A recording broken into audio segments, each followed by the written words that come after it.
Shamangelic Healing podcast is designed as a platform to share authentic conversations about real life issues, providing you with valuable resources and tools to support you in shining your most authentic self, creating a thriving life that you absolutely love, and to support you in manifesting your soul's mission. Welcome to the Shamangelic Healing podcast. Anahata Ananda here on the road from Vancouver, Canada, here in the Be the Love sanctuary of Mark Rose and Kylie Macbeth.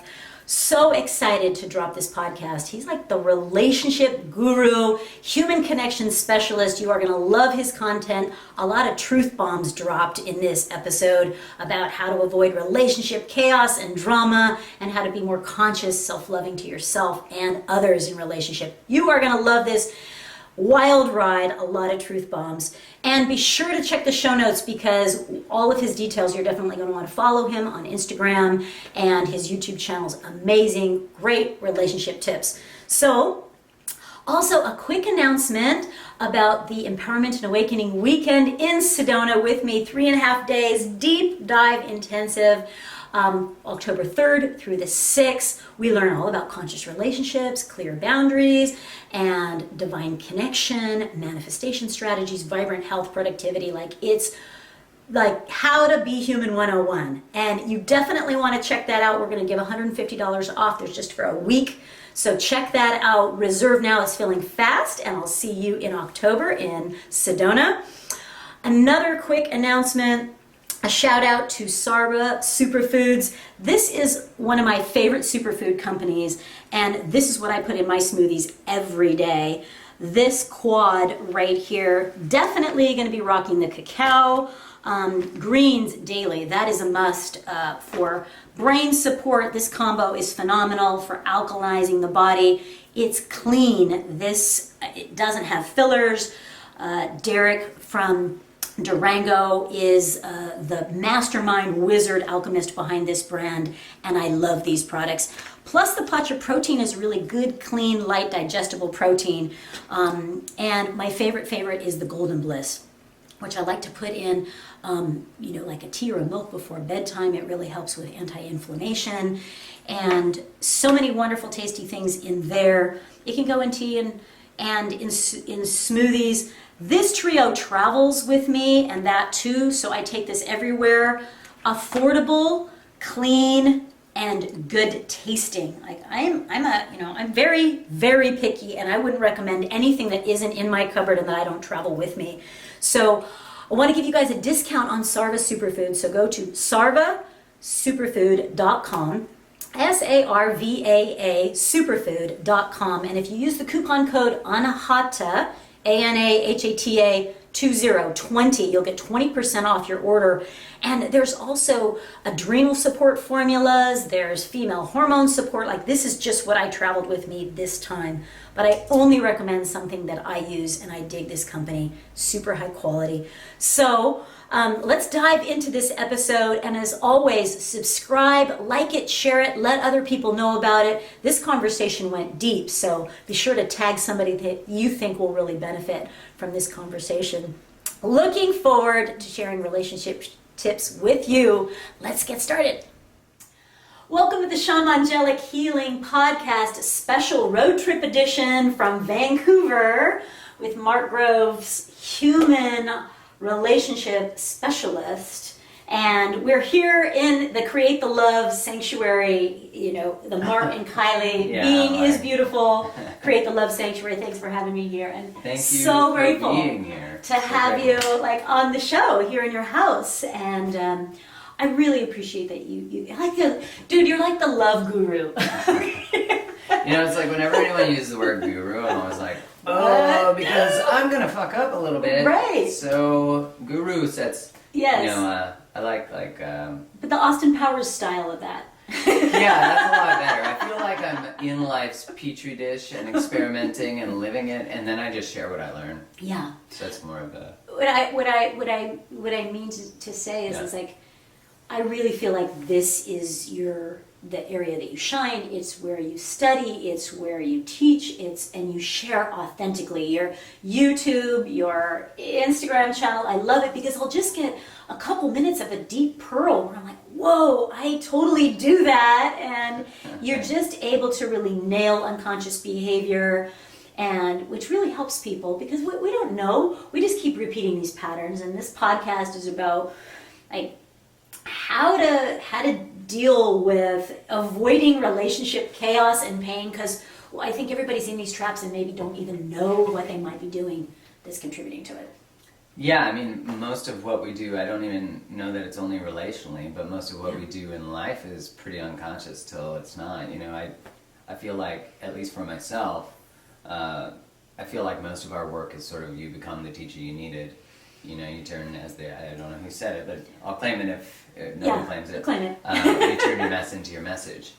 And for me, this work came from a very selfish place originally. It was never supposed to be work. It was supposed to be like, I'm not very good at this, and I should be, because I'm in sales and I'm good at talking about things, but I'm not good at talking about feelings, and my relationships are I felt very lost relationally.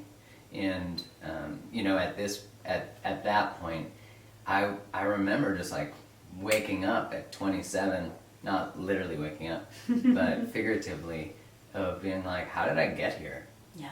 Like, it was almost like, although I had a great trip until then, it wasn't a bad one, it was just like, who was driving? Right. And I think a lot of people had that, like, how did I get here? They find this time in life where they just kind of I realized I was on autopilot, and I'm like, how did I get into this like life that is somebody else's dream? And I'm not really feeling it.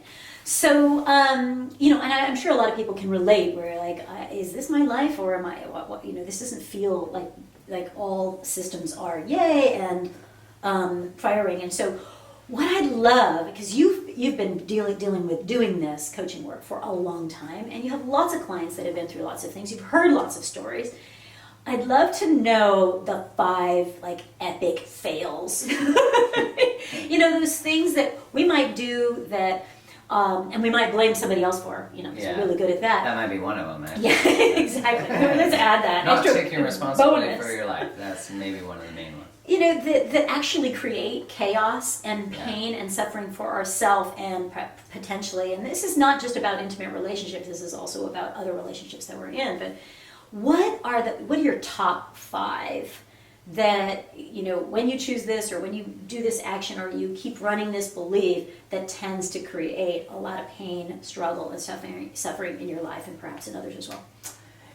Yeah, I mean, the complexities of humans, we were talking about this previously, that although we are complex, the way that we express dysfunction, I don't even know if that's the right word because that sounds shaming, but the way that we express challenges is actually not that flexible. Like, our relational patterns are pretty simple. That's why it's easy to sort of pathologize where you come from and what your childhood might have been like or something like that.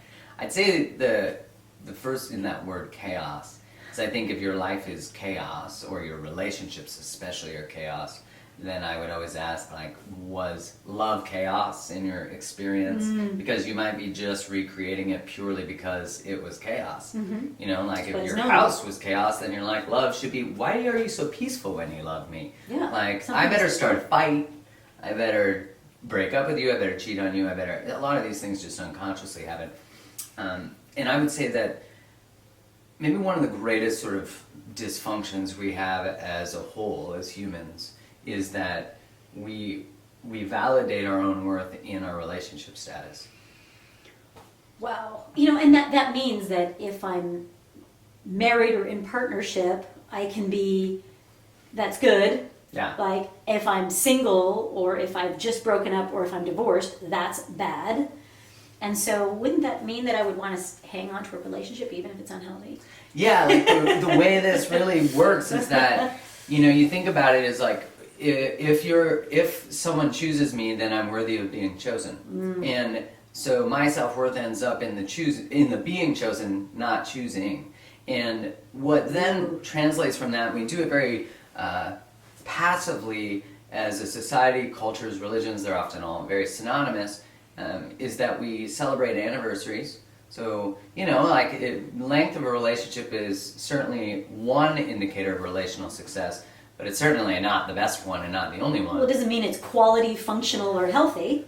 No, there's lots of It's people like, I married. got 10 years in. It's like, but that was 1 year 10 times. Exactly. There was no growth. Oh, now you hate each other, but you're together, so that's Yay. great. Especially when we look at older generations where the reason that they got married was not really for love, it was more systemic, and that's where evolution really, we spoke about this briefly before, of really where our biology is at war with who we are, our soul, and you start to see that when we don't choose things that are good for us, we choose them because they're good for how we're being seen. So we might stay in a relationship that's not serving us. We might even just choose one that's not serving us. And the other side of that I wanted to just reflect on is that I've really observed that there's sort of a hierarchy in relational status, which is if you're married, you're doing better than someone who's engaged, and if you're engaged, you're doing better than someone who's, God forbid, single. And if you're divorced, you're even sort of often considered below that. Yeah, you're bottom. You're on Tinder swiping yes to everything. And the real sadness of that is that is where this idea that relational status indicates more being chosen, more commitment. Or a value, a worth of, or somebody, that if you're in this category, that you're more worthy. And you can be in a marriage and completely without identity and unhealthy, for sure. And so that's like an old way of looking at it, that my status is my identity, my value is my worth. Yeah, and it's one that you sort of wake up within, where you say, like, I see this a lot, where people wake up in their like 40s, 50s, maybe even, it doesn't matter really the age, but they wake up within the relationship and they go, oh my gosh, like, where did I choose this from? And, I say it to people all the time, like, you when you make a choice from an unconscious place, your relationship is not now a prison. It doesn't mean now that you have to be in that relationship forever. Some relationships you can transform the container if both people are open to the transformation of the container. That's the caveat, if both people. And so what happens sometimes is that if we've committed to partnership and one person starts growing, that can threaten the old container. Yes. So a couple things can happen. It's like, I'll just play small, I'll just not grow and then build in resentment. Mm-hmm. Or I'll try to pull and push and shove my partner to wake up as well. And I think that there's a lot of control and manipulation in trying to get a partner to wake up, or I'm just going to stay small because that threatens the dynamic here. Yeah, and either way, as you said, there's resentment. And, I see this a lot where someone's like, well, maybe I'll just, like, if you find yourself booking the therapy appointment for your partner, leaving books under their pillow, being like, oh, I just thought maybe, and they're like, what the hell is this? Getting the love you want? Why am I reading? Where they're actually not enrolling themselves, they're actually being forced, as you said, or being manipulated into growth and expansion, where no one actually has to, both people get a choice. And I think that one of the misnomers, or the thing that we've inherited relationally, especially because in extreme religious contexts we shame divorced people. We often people don't get divorced because of the shame. Exactly. There'll be their status, their worth, and then we exclude them from community, which is the ultimate punishment to a human, is that isolation and loneliness. And in the context of that, what happens is then relationally, when we're in these spaces where really our marriages, or just our commitments, it doesn't have to be a marriage, the relationship becomes a prison, where you signed up for this. But you said, till death do us part. You said I do 14 years ago when you were 30 21. years ago, right, even longer, When you didn't even know that you were gluten intolerant. Now are you going to eat gluten? You know what I mean? Like, should you have to? Because you used to eat gluten at 21. I've never used that example, it's funny. But what is fascinating about that, I think, if we're not in it, because it's harder when you're in that, that's hard. But the other side of that is, you wake up within that, and the way that I've shifted my own experience of that is that it goes from the expectation of the relationship having to last forever to the intention. And when you switch it to an intention, one, if you expect it to last forever and you're afraid it will end, you won't have conversations that might end it. And those are the avoidance. ones exactly. The avoidance. And so in that place with avoidance, and I think this is kind of something that we kind of inherited from parents and grandparents of, we ignore a problem and put it under the carpet, and the carpet just gets bigger. You trip on it just that is that's going to accelerate sedation. Yeah. You know, of like, okay, well, we're in this tense thing, we really don't want to be together. A lot of my clients is like, I married my brother or sister, like, I don't mean physically, not literally, but I mean like, wow, I married my best friend, but there isn't a love connection. I married a good man, I married a good woman, but we have never had great sexual chemistry. And now 10, 15, 20 years later, I'm like, they're really feeling that starving for sexual chemistry, and we're just not talking about, we haven't had sex in 4 years. You're like, it's kind of what defines the marriage, is that it's the sexual aspect that is not, it's what separates it from friendship. And like, let's not deal with the issue is probably another big. Yeah, the thing about that too is that one, you don't want to hump someone you don't respect. In a lot of ways, I would say that there's sort of two aspects to that. If you've never had attraction for someone, that's different than attraction faded. And in that experience, I think, is that balance of where codependency and what you said before, we start to want to push them or force them or pull them, and we're in this dynamic where I'm losing sight of myself, I'm not growing, so I'm going to resent you. And resentment always 100% of the time means that you're prioritizing something over yourself. Right. Could be kids, could be, and it doesn't mean that it's always justified, but it's in the sense that we've made something else more important than us. And blaming somebody else for not, and then it's like, you don't love me or you don't value me, and not taking accountability for I'm not valuing me. Yes. So is that one of those like epic fail moments of just saying, hey, where you're not respecting self in a relationship, how that in itself can create a lot of chaos and drama? 100%. So many people, especially women, and I'm not even talking, this would be more in a heteronormative context, but where they have been socialized and it's normalized to lose their own identity for the needs of everyone else. Not to mention that evolutionarily, everyone's needs come. You're a mother of twins, you know exactly. Your needs were on the back burner for years. Right. And it takes that reclaiming. But within the relationship, that starts to threaten the dynamic of, I've made you responsible for me, and in that I lost myself, so now I don't want to have sex with you anymore. Of course, I don't want to have sex with someone who I blame for losing my identity. Right. And we're not actually taking responsibility there. Chemistry is from the space between two people.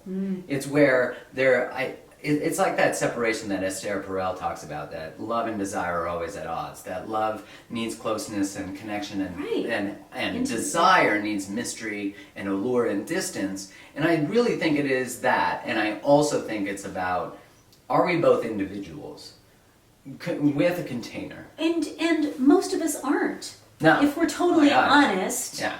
When we're coming from the identity, that's not a whole self. No. When we're coming from insecurity, we've given our power away, that's not a whole self. And yet we have both of that in relationship, with reaching for the other to complete self and getting mad, getting mad that you didn't do that, It's your fault. Yeah, it's your fault. So yeah, and I guess that leads to sort of a separate space of what is another reason that we sort of experience this chaos, is not actually claiming the truth about our story, which is the idea that when you're young, you learn who you need to be in order to function in a family, in order to be part of a religion, part of a culture, part of everything. And in doing that, you learn what parts of you will be celebrated to maintain safety, and what part of you are not welcome. And you have to shut down or barter. And so unless that is realigned, then that gets taken into our adult relationships.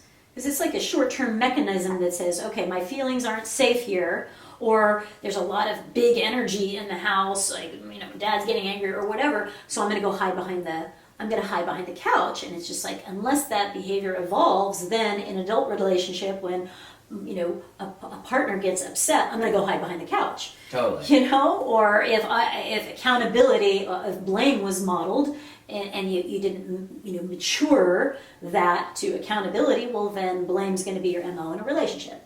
Yeah, like the way that you adapted as a child, you know, you become who you need to be in order to be loved. That's ultimately what happens. But then, as you said, the chameleon just continues to live till you wake up later on in life in someone else's story, which is really the mask you've created. And I find what's fascinating about, because I've done this, and I say all of this with love for everybody who might be resonating with it, because I've done all of it, there's no like highest space, right? Is that you wake up within it and you think, when two people are each other's representatives, you're actually not in love with each other, you're in love with the idea of who they are, and they're in love with the idea of who you are, the perfect actors, you know? And the word mask, if I remember the etymology of it, is actually from Greek and Roman theater, which was the actual character you played. Mm-hmm. So it's kind of ironic. Because we don't often show our full self. No. You know, we show the masks and the masks and the masks, and it's a lot of energy to hold that up in a relationship. And then people start seeing behind the veil and behind the curtain are like, you know. So true. You're like, what's another one of those where you're like, no, honey, don't go there. Don't, like, where you find your clients or yourself or an older version of yourself, you know, a pattern or an unconscious behavior that you think really creates chaos in relationships. With another goodie.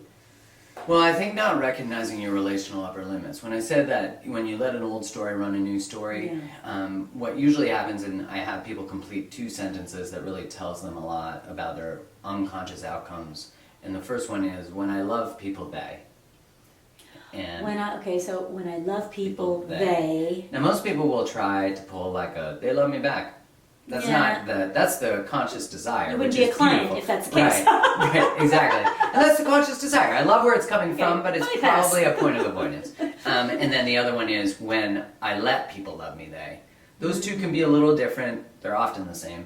And to give you just sort of some context of where an unconscious story can start to run your life, I was on a call with a friend of mine who's named Kelly Marceau, and she's a straight shooter. And it was like the first 5 minutes of talking to her, I had written an article that had gone viral and we were connecting digitally.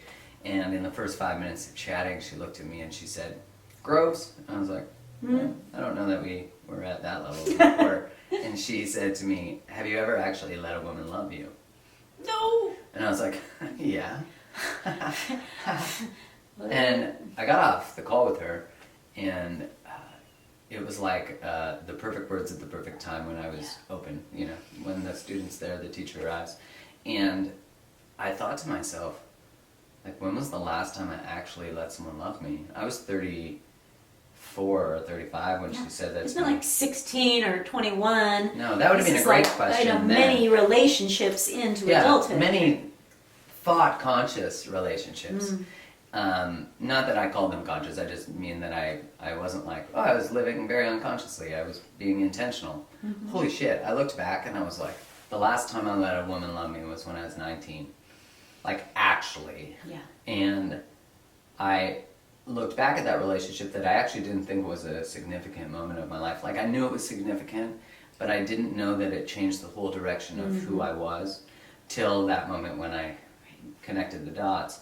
And I realized that that person had gone away for school and a number of things, but had ended up betraying me, you know, cheating on me and being in another relationship. And I had, when that ended, the unconscious upper limit of my story was, when I love people, they betray me, they lie to me. When I love people, I lose myself. And so that's where I did this giant shift from like, very relational based, very intentional, high level of integrity, to like attempted one night stands, way different of a relationship with alcohol, dated people who were unavailable. Any woman who really wanted to love me, I came up with, there's no connection, I had all the games. Yeah, and that's why I know so much the dance of excuses, because what became my mastery and my mask was charisma and humor and sedating, avoidance, all of it. Yeah, and being celebrated for the behaviors I was now doing. You know, it's when I grew up playing a lot of sports, and you know, it wasn't like when I, you know, go to the club and not grind with a girl at the bar and come back to soccer. My buddies were like, "You're so good at monogamy, Mark." Yeah. Such a good boyfriend. Yeah. You know, it's not Really that they validated, shamed that, but right. I'm saying, like, if There you was a came to validation. sports and you said, hey, I got a blowjob last night, they'd be like, whoo, what was it like? Where did you get, you know? Yeah, like, yeah. all the, you know, sort of, So the unconscious Yeah. behavior, especially with a lot of men around sexuality, gets reinforced. yes, I mean, your social status from a biological perspective For is validated and increased based on your sex, because we have so much of our status in provide, protect, you know, and procreate. So our sexual prowess, our status. Is woven in that. So on the flip side, Yeah. have you ever been judged as like a man-ho? You know, like women For sure, then yeah. tend to look at that, like men look at that behavior, and it's not unconscious behavior, Yeah. you know, men will like validate that, you know, since we're talking about high school behavior, which can be well into adulthood as well. Yeah, mine was college and then well into adulthood. Yeah, exactly. Yeah. Whereas Yeah, like, this behavior I is was well still into happening. adulthood. It's Yeah. like, be honest, this is still Yeah. happening. But that's the guys validating that. Now, were you ever socially shamed for those more unconscious behaviors, for love them and leave them and being a douche? Keep them wanting more. I mean, being you know, a douche, like yes, absolutely. and how did that feel to have that judgment, you know, from women and that label and I mean, I think one of the ways that I combated that is I was very honest and open and transparent, because I knew that I could hang my hat on, I told you that I didn't want a relationship, I was honest with you. And in a lot of ways, what that did was then, so sort of what would happen then is I would be able to get lost in the charisma, right? Yeah. In the gray area of integrity. And, you know, a lot of people would say, but it's their responsibility to choose for themselves because you were open with them. And when I started to actually see the responsibility of my choices, Right. I saw that if you know that the other person you're hooking up with would be in a relationship with you in a moment if you said you wanted it, you know they're dishonoring their own intentions, which is another big relationship chaos thing, which is to not honor what you truly want. Now, they're responsible for that. But when you have a higher level of awareness of your own manipulations, you're responsible for that. And I think that that's part of being aware of that in every person lives this very, very tender, fragile, that has already been abused and hurt and hurt. And am I leaving somebody else's heart more whole than I found it? And I think that's emotional maturity and consciousness to realize that I have their heart in my hands, and that's not something for me to be unconscious with. That doesn't mean I'm responsible for all of their past wounding and if they're ever hurt again, but realizing that I can make their wounds worse, or I can honor and respect that my choices have an impact here, and to walk more consciously with that level of awareness. And it was well into my 30s that I came to that, hey, am I leaving somebody else's heart space more whole? Even if it's consensual, even if they're an adult and they're choosing, it's like, yeah, but am I being in integrity here? And being aware that if I'm not really being honest with the situation, and one that got me really, you know, in a level of awareness and consciousness and looking at like, why am I attracted to this guy? And, you know, and like moving into whether or not to go deeper. And it was like, you know, when I'm really honest, and it took me to pause, which I would have never done in the past. Let me pause, let me inquire, like let me check in before making this decision. I was like, actually, what I'm really attracted to is not him, but it's how he looks at me. It's his attraction to me. And I'm like, that isn't actually a valid reason. You desire his desire. My ego was enjoying the love bath, the attention I bath. love that. Yeah. And I'm like, who doesn't love that? But I was just like, you know what? I'm going to choose to acknowledge that that isn't a valid reason to use something. In essence, I was really calling myself out for like, if I go forward here, I'm actually using him. Well, that's what I woke up to, was the pain of that, of the awareness that I was doing the same thing, Right. that we use other people to avoid our own growing up. Right. And Or to get love that we're not getting from ourselves. yes. Right. When you get devastated by love, then your self-worth takes a massive beating if you don't take charge of the story. Right. You know, if her betrayal or anyone's betrayal now determines that I'm not worthy of being chosen, and every time I love someone they betray me, I will unconsciously recreate that story till I can see that I'm actually recreating it by every time I reject, abandon, and betray myself. And that starts to show up in other relationships, in the people that we're in relationship with, which is so serendipitously a wake-up call to say, you're attracting people like this because you're being invited to finally choose yourself, and that's where that, also the childhood part usually comes in, because it's just repetition. It's all patterns, at the end of the day. It's like, it's just, if you keep doing the same thing over and over again, then you haven't learned. Right. Like the universe is going to And give you louder. a dump truck to the head. It gets louder. Yes. The pain of the breakup. It was like, oh, okay, they didn't take me to prom. What if, move on. Yeah. But now when the pain is like, wow, this was my partner, or we were married, we were in business together, and we had family together, or whatever it is, it's like the pain gets bigger when the pattern is repeating without an interrupt. It's like, okay, we're going to go on another loop. Yes. Bigger stakes, bigger pain this time. And because that denial, if we keep hearing that pattern of, well, they did this and they did that, and I'm sure with your clients and with my clients, you can hear immediately where there's disempowering language, Yes. or whether you're saying that or I'm saying that, it's like, oh, look at me, give me power away in that moment. And that's the invitation to go and look at what pattern keeps repeating here, because this isn't the first time I've told this story. This isn't the first time. And your friends are tired of it, just so you know. Right. Your friends are tired of your story. And, it's like, because it gets annoying. Yeah. Because the people outside of it are going like, hey, you, the thing. have you paid attention for Right. the last 12 years? One of the zingers that landed for me deep when I was listening to your Instagram, and a common thread that I've heard you communicate about, because I think it's a deep wake-up call for a lot of people, is choosing people that are unavailable, or choosing people that aren't choosing you back. So I think that's a big, It's a personal one. It's like hi, a I don't know what to talk about. And I was like, wow, am I doing that? And you asked, we were talking about this other day, you asked, like, go look at those last partners, your partner list, and like, did they choose you? Did they have the qualities? Like, did they choose you, or were you just choosing them? And did they have the qualities that you're really choosing now?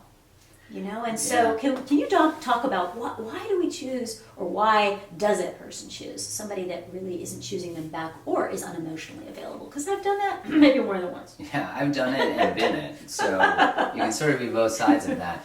The first thing I want to say is that most people date or are in a relationship waiting to be chosen. Like, I'll like you if you like me.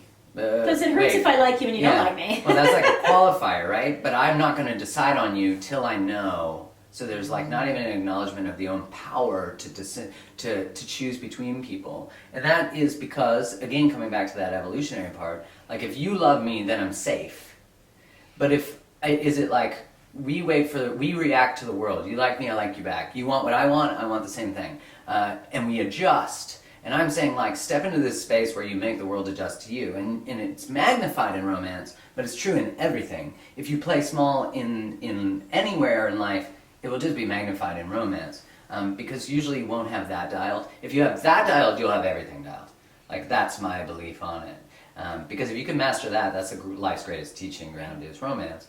Unavailability, just to be clear, it's not happenstance. Like, we are only attracted to unavailability if we are unavailable. Ooh. Yeah, it's a right? That's where we can take responsibility. Is like, there's a deeper part of me that is actually afraid of love. There's a deeper part of me which you can usually find in the story, when I love people they, when I let people love me they. That's where what we're afraid of creating.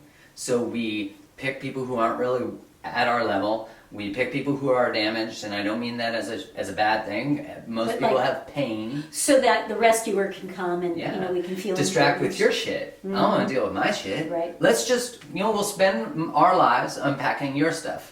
Because that's just another form of distraction. Codependency ultimately is just a form of distraction. When you read like a book like Codependent No More from Melody Beattie, she says, like, I realized as a codependent person how irritating I was to the actual alcoholic in my life. Like, I finally realized why they probably wanted to drink. Because I was always telling them they were broken. Yeah, like, who and what? I'm broken. I'll just have another tequila. That'll numb that pain. Right. So it is really about taking responsibility for that, but also seeing that usually it's so unconsciously brilliant.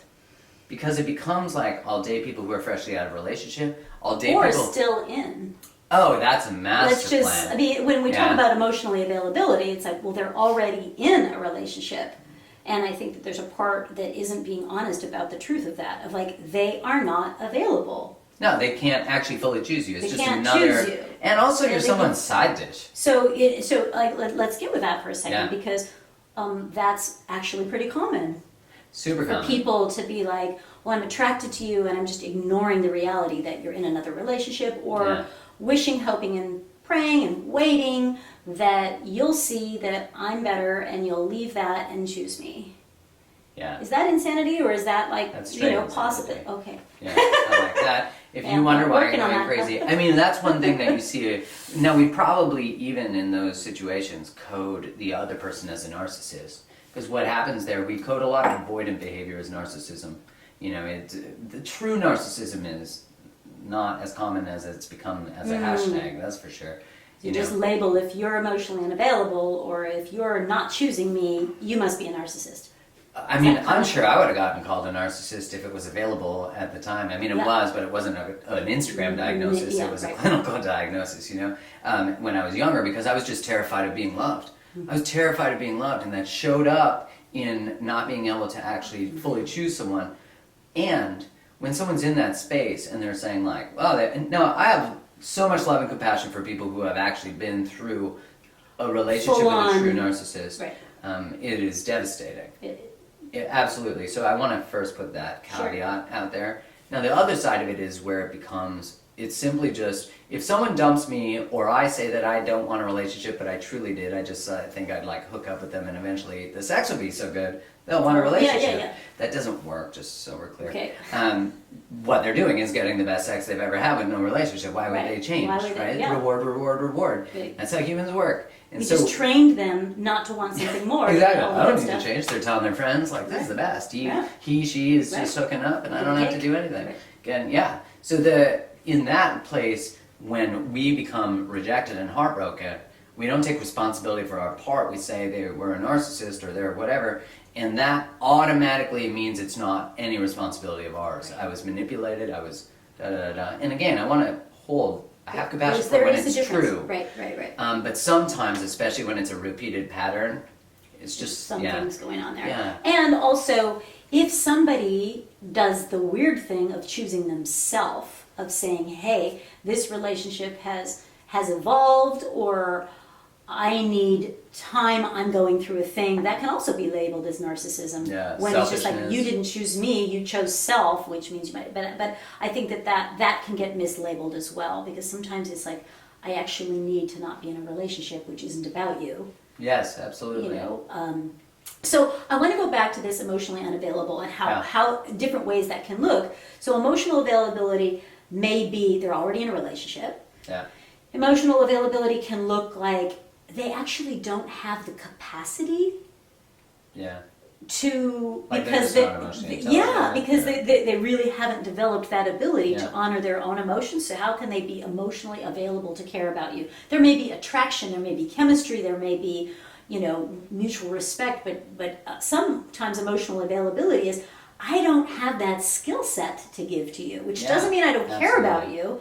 And I think, you know, how does somebody navigate that if we're really getting these red flags that they avoid the deeper conversations, or they avoid, you know, the real, you know, deeper relationship issues, and they want to stay in the shallow end? How does somebody, you know, what advice would you give for somebody that is receiving that emotional unavailability in a relationship? Well, pay or attention. Even just dating. Yeah, I mean, pay attention to the truth of what's happening. You know, like most of us just ignore the actual truth. You know, it's kind of like you were saying, like they're in another relationship, and yet I want them to choose me. But we're not actually connected to the real truth that they're in a relationship. We've washed over the most important detail that would make us responsible to choose something different. So if we, you know, we were talking about the list. Like if you create a list of everything you want, and you go through that list, are you it?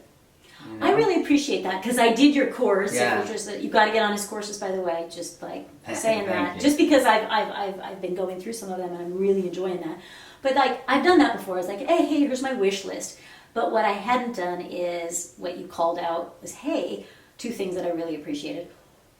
Are you embodying all of these things that you want? Because a lot of times people say, oh, I want somebody that's supportive.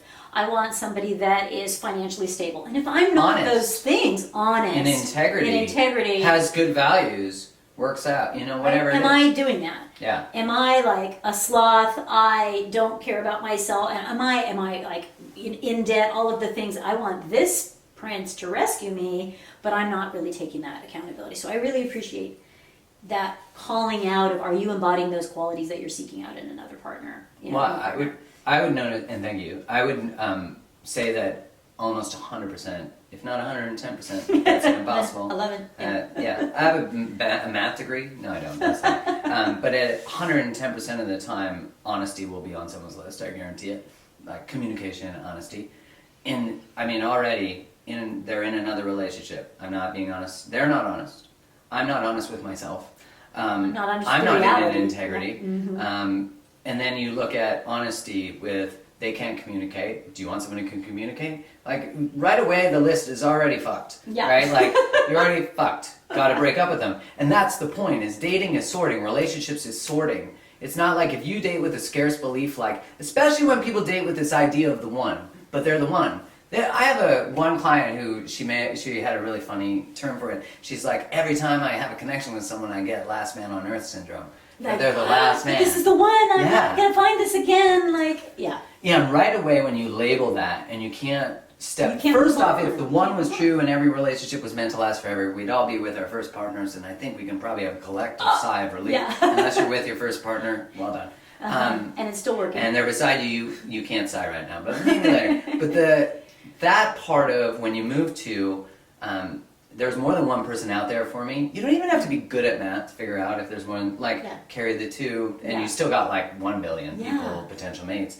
And in that, just that brings actually anxious people a bit of calm of like, now choose from the place that you believe that you're cared for, that you're taken care of, that all you have to do, in my opinion, because I don't believe in a fatalistic world where like your path is predetermined and you just gotta wake up every day and you don't even have to be a good person. That's it. Yeah, it's like, no, step into integrity, step into your values, become the person you hope to attract, and you'll just naturally be there. You'll be in the place where they're meant to be when you're supposed to be there. But if you choose something that is out of alignment, that is out of integrity, it's not just a choice. Now, to be fair, I chose many things out of alignment and integrity, and that's how I learned what my values and integrity were. And what not to do, and what isn't working. Yeah. I think there's another, I love what you said about that, about choosing and becoming who you want to attract. I really vibe on that.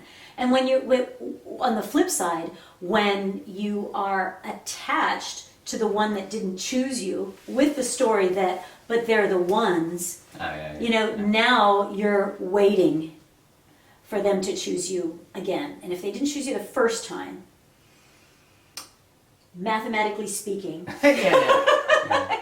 the reality check of that if I'm waiting for them to come back around again, they may or they may not. It could possibly that they sober up, they grow, whatever it is, and sometimes we can come back around. But I've had a lot of clients that are like, this is my soulmate. I have to wait for them. Yeah, I know. And I'm like, do your work. Put their whole life on hold for that. Yeah, but their whole life, but they've already chose somebody else. Like they're actually on to the next woman already. They're already on to the next man. And they're not seeing the truth. So are you seeing the truth? Like they are still not available. That doesn't mean they may not come around, but you come around and claim yourself again and start moving forward with your life.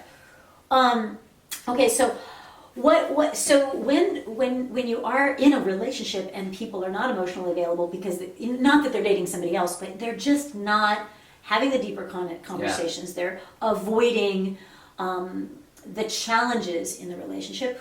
What advice would you have for somebody that is struggling with a partner that's not communicating, not kind of showing up, or not interested in the relationship growing or going deeper?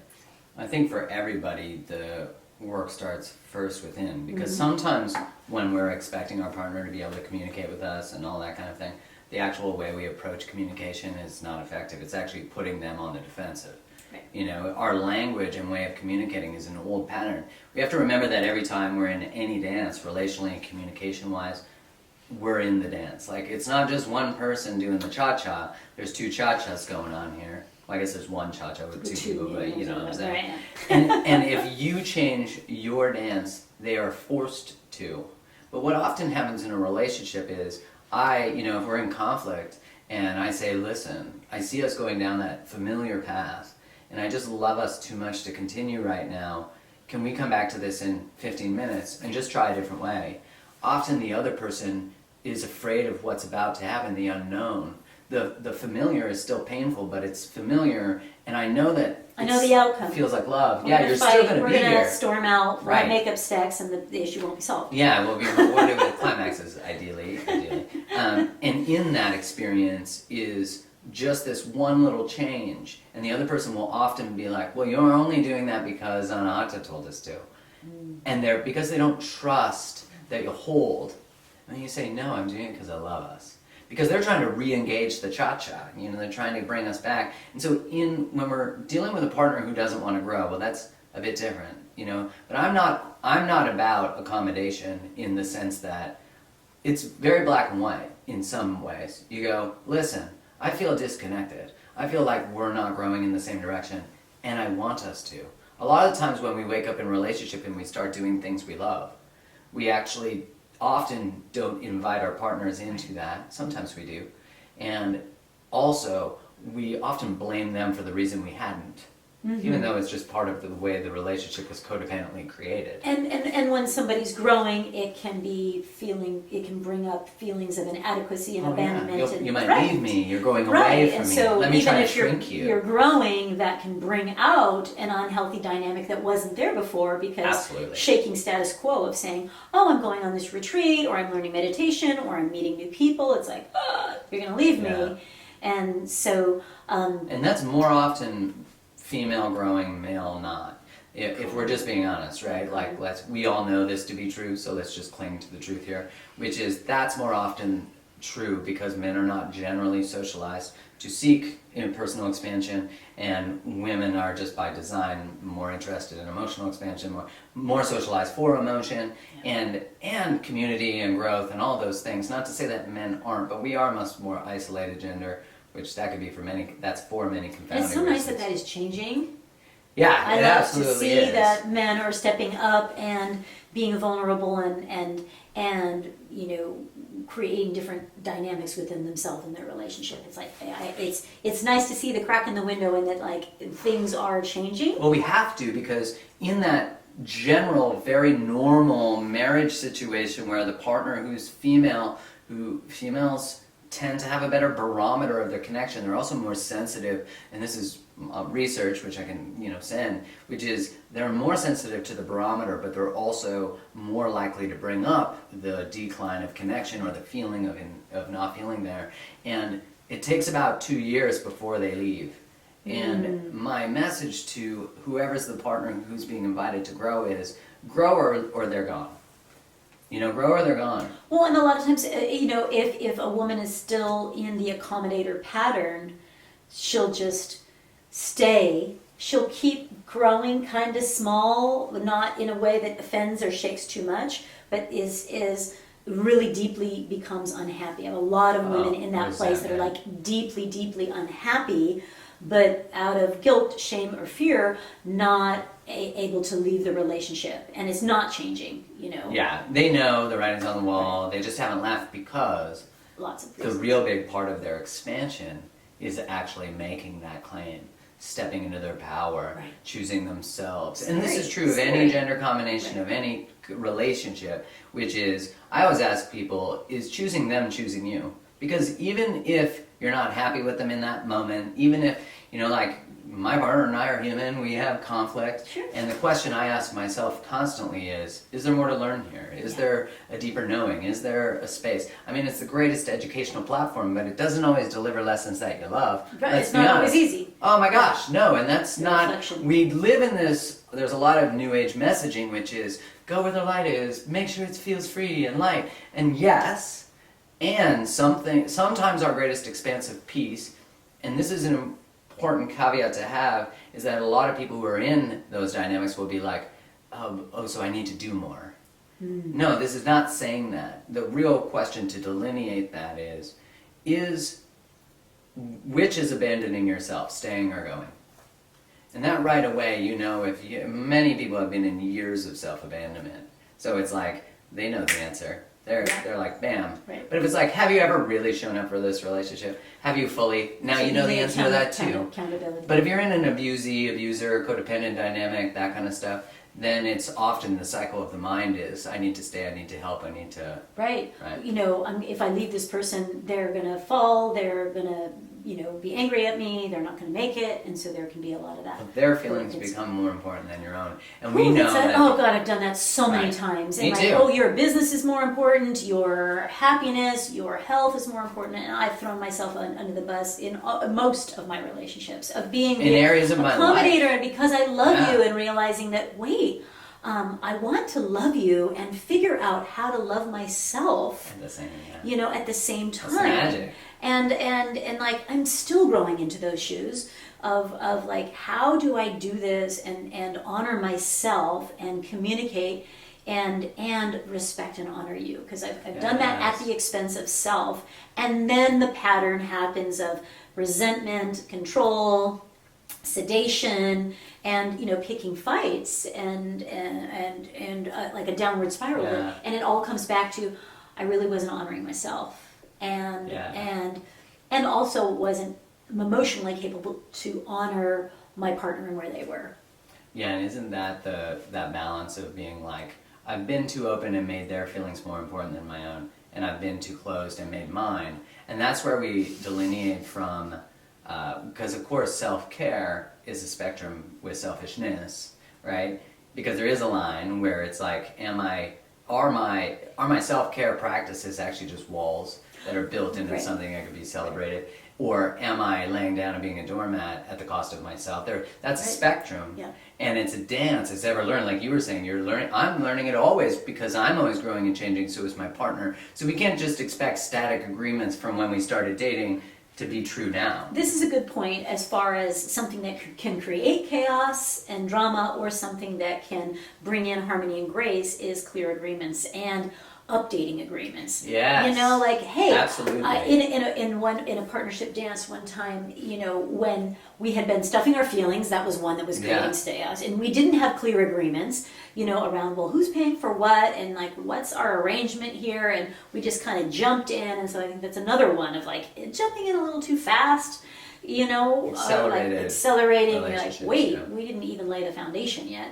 But in this dance, I jumped in fast, didn't have clear agreements, and we were both stuffing feelings, and then it was like, okay, now things are getting elevated, and the beginning to like, let's talk about this, and an old emotional pattern of getting agitated in my communication, which was what was so beautifully modeled when I was raised. Like, you just yell about it, and if they don't agree with you, just yell louder, and if they don't, then they don't agree with you, then you just insult them, and if you don't, you walk out and like say something that hurts them. You're like, oh, okay, I'll try that. Oh, and you left. Yes, right. So I started my old pattern of like getting emotionally charged.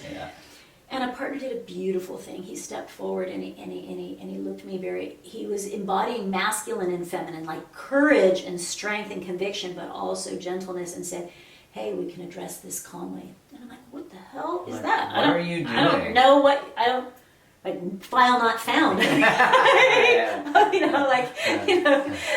Alien finally met. Exactly. First contact. Exactly. I don't understand this.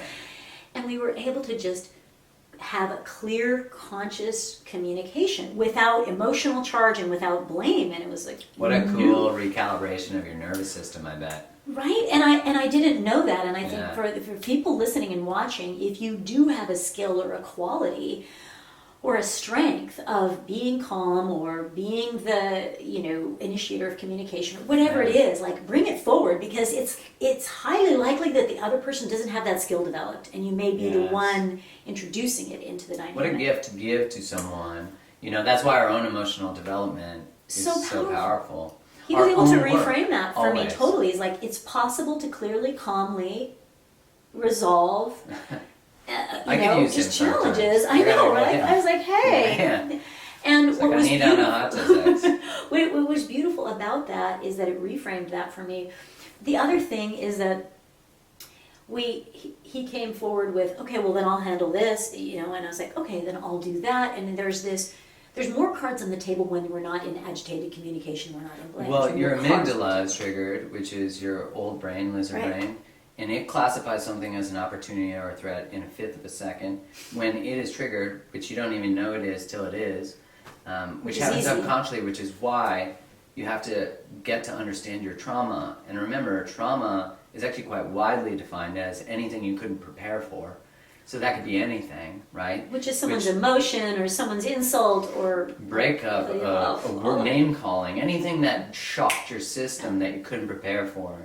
And when you can do that and you can acknowledge it, you might be coding something that's a 2 as a 10, but what happens when your amygdala gets triggered is your prefrontal cortex shuts down, and that's all the problem solving. I mean, There's literally no gone right out the window. no creative You're like, solution. I know what the answer is here. I'm right, you're wrong, I win. Yep. Right? Like that's Because the amygdala. like we're trying to solve it from the part of the brain that's like, it's this. Yeah. And it's just like, It's like a we're just pea trying to figure in the out bag. like what to have for dinner, or Yeah. it might be a bigger question of, something really important about the relationship. But when that prefrontal cortex gets activated, which I like you acknowledging that we shift into that brain when we're having an emotionally charged discussion, now the ability to creatively solve the problems at the door.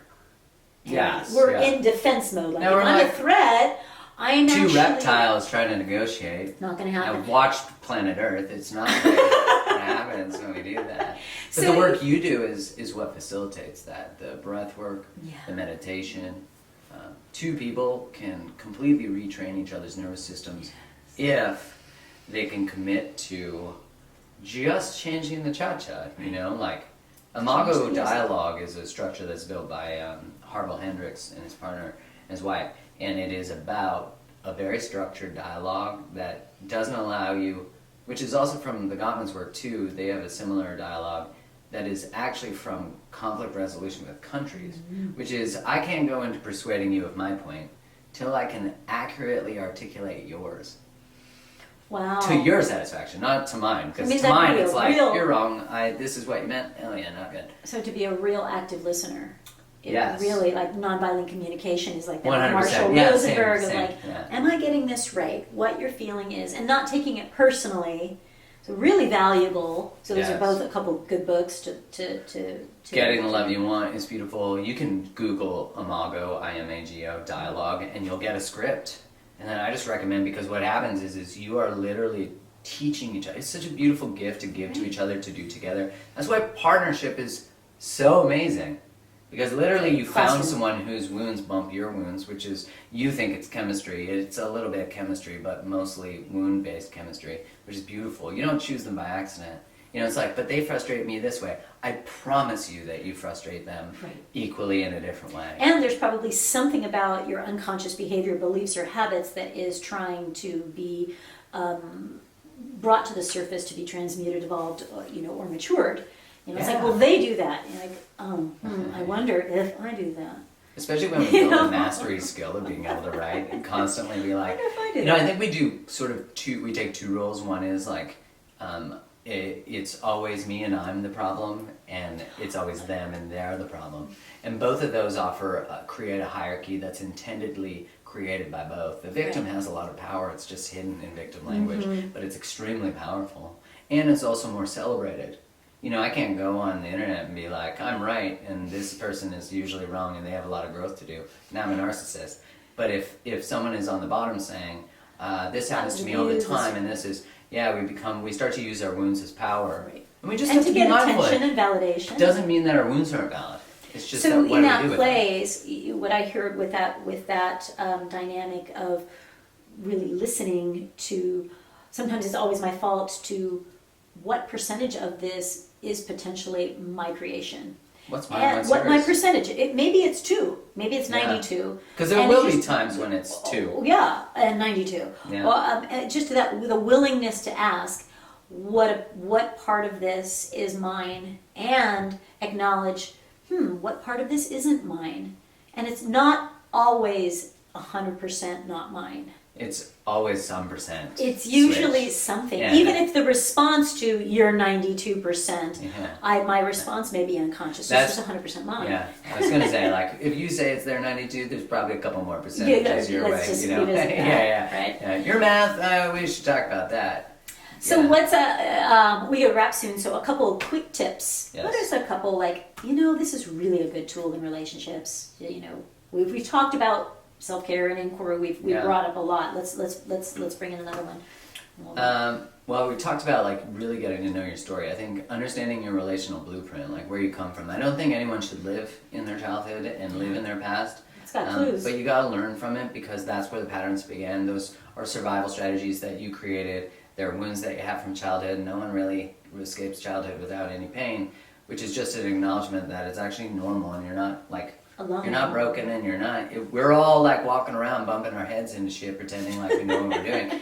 The other one is I made a couple rules in my life that were learned through the spaces where one, when I woke up and I asked myself like, how did I get to this place where I'm so disconnected from myself? That was literally the question I asked.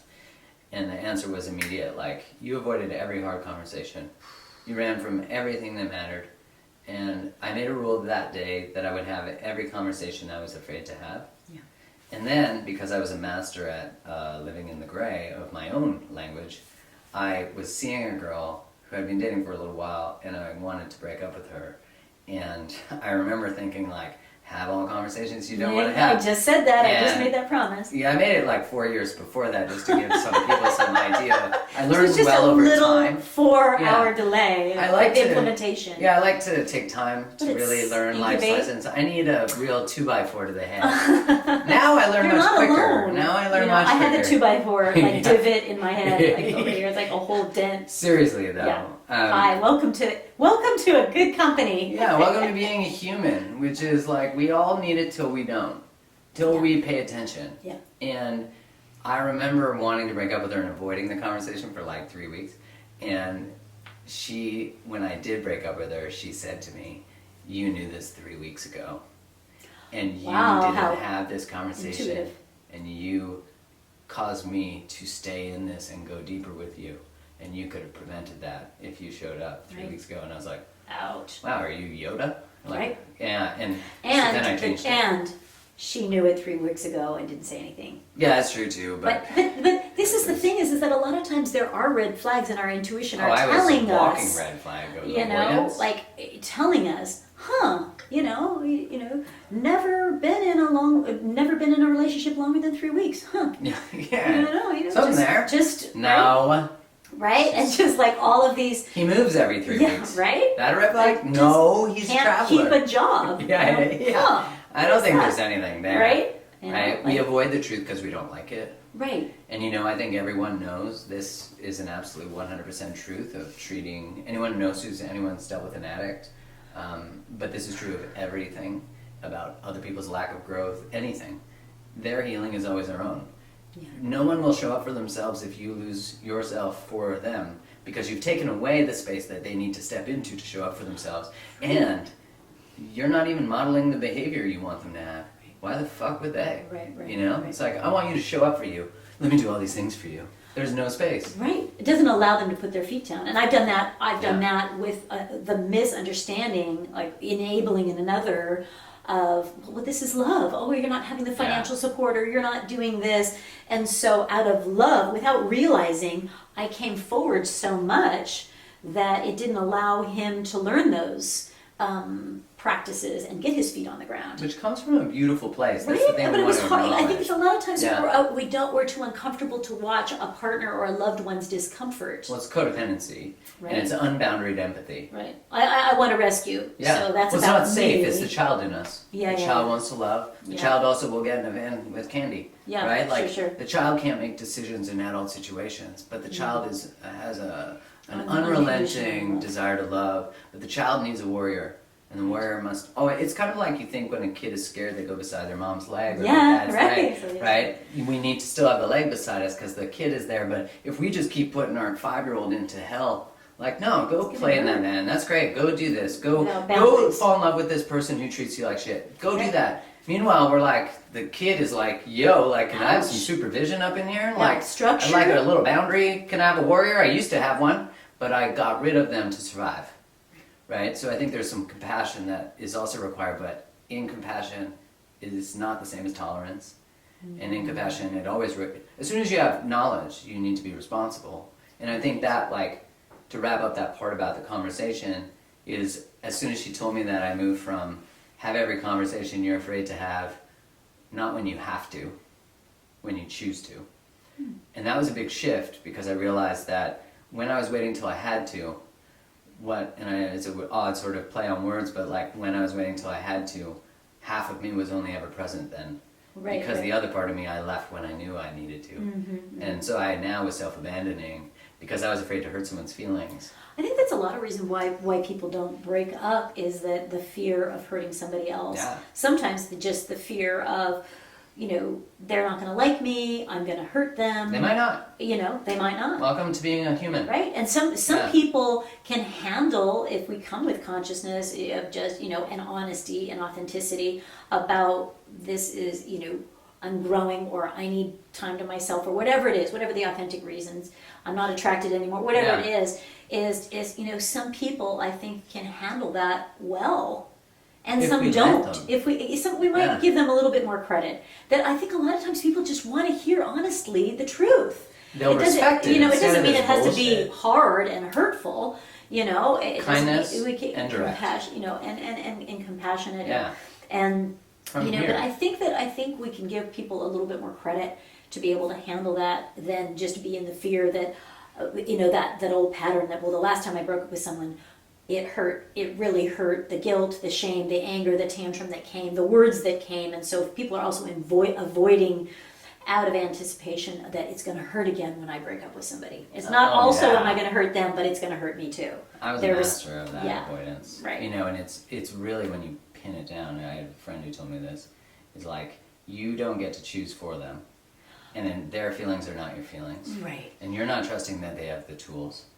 And in doing that, you're allowing them to stay in a space where someone will not show up for them.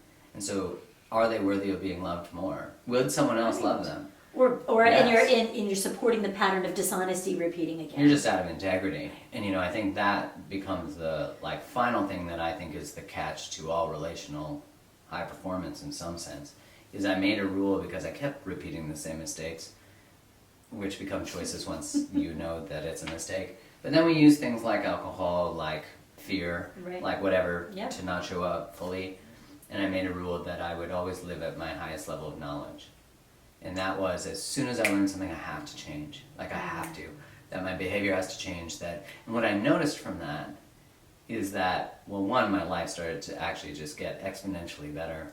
And I wasn't repeating patterns because I was changing the behavior that was in the pain of the choice. And this is one thing that we often do. I do it to myself. I have to catch myself. But I don't do it as much anymore.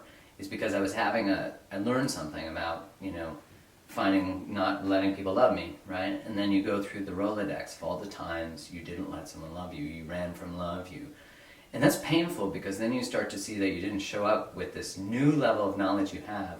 You go back to old moments and feel shame. Mm-hmm. And I remember thinking, I wish I could go back and change that. And I remember, 19-year-old me when I left that house and made it mean people betray me and I should never love deeply again.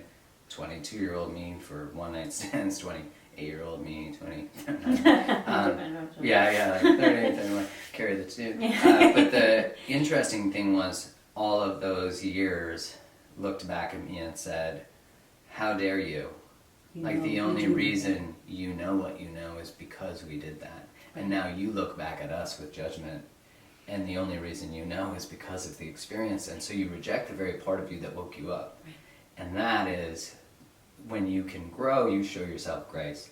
When you expand, it's grace. It's such love and compassion for the mistakes you make. Right. And when I continue to do that... It's tender, isn't it? It is, because there's so much forgiveness in the expansion. Well, and we're also being accountable for the people we've hurt along the way. Exactly, you make it mean something. Because we've hurt, and if we really don't want to keep hurting ourselves. And if we really don't want to keep hurting other people, then we really get to be accountable for making a different choice. Then it's like, okay, I can't change that I did that thing, but I can change the next time I have the option to choose it. Have a difficult discussion, transition a relationship when it's not, in alignment any longer, and be honest, have the conversations, and also show up for self so that I can show up for another, and be emotionally available, and be in reality when red flags are hitting you in the face. Touch the certainty of the truth. Yeah. The truth that is, it's evolving, they're not available, I'm not showing up, I'm in denial, I'm sedating, I'm ignoring, all of these things. You'll go crazy if you don't pay attention to the truth, because you'll live in a world where the truth isn't real. And when you can't touch that, you start to get anxious and you start to get depressed. Right. Because you can't even trust yourself, because you're ignoring the truth. So you're not actually clinging to reality. And when you do that, you can't feel you. Right. And that I just love the saying, because it's so resonant to me, which is hurt people hurt people. Yeah. And when you actually step into the space of healing, heal people heal people. Yeah. And that's such beautiful work. It makes it all worth it. Right? And this is where we level up from pain and chaos to joy, love, and bliss in our relationships. It doesn't mean they're not still challenging, but we can even face those challenges with a lot more grace and not so much hurt and pain. And we're present. Yeah. But it is delicious. It's deliciousness juicy. of life. If we can't just hold on to everything, all the pain and all the love, it's all required if we listen.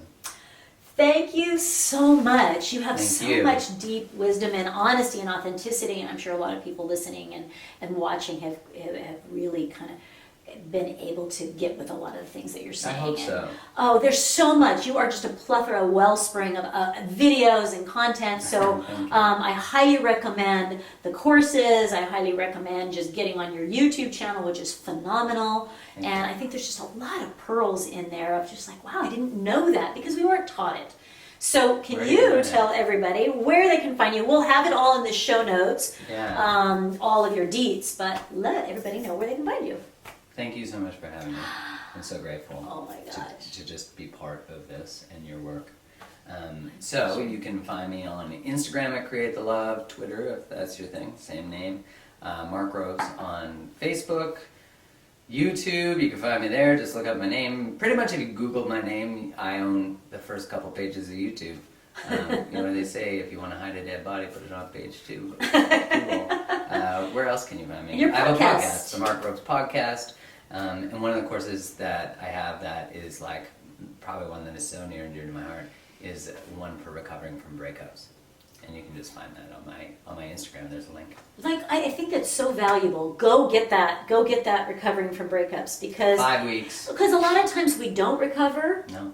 And we take that relationship into the next, and kind of not all the way into our present relationship, because they're still masking and walled up or hurt and fearful that it's going to happen again. Yeah. And just bringing it into the next one. So that's really valuable. Thank you. To stop that pattern.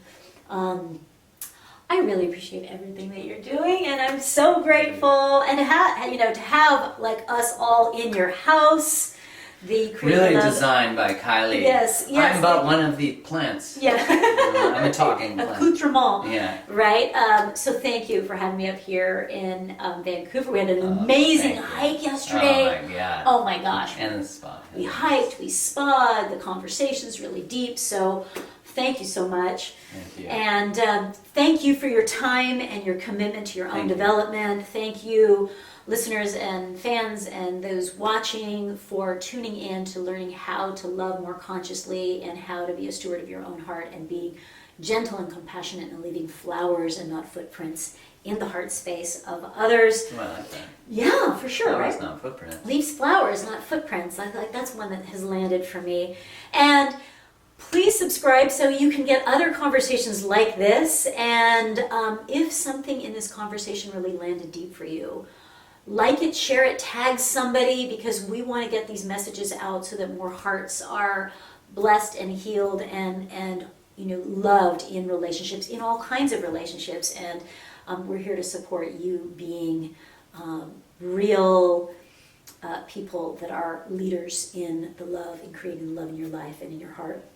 and with your choices. So thank you so much for tuning in. Always check the show notes so that you can get all of the details for Mark, his podcast, and all of his deeds, and also the free gifts that we have for you as well. So I'm going to give as a free gift today a chakra balancing and alignment guided visualization, and also the Empowerment and Awakening course coming up October 3rd through the 6th. We're giving you a discount on that. Check that out. sarvasuperfood.com. You get 20% off all superfoods. So check the show notes and get all of those yummy, yummy gifts. Love you. Go out and create the love. Love you guys. Thanks for tuning in.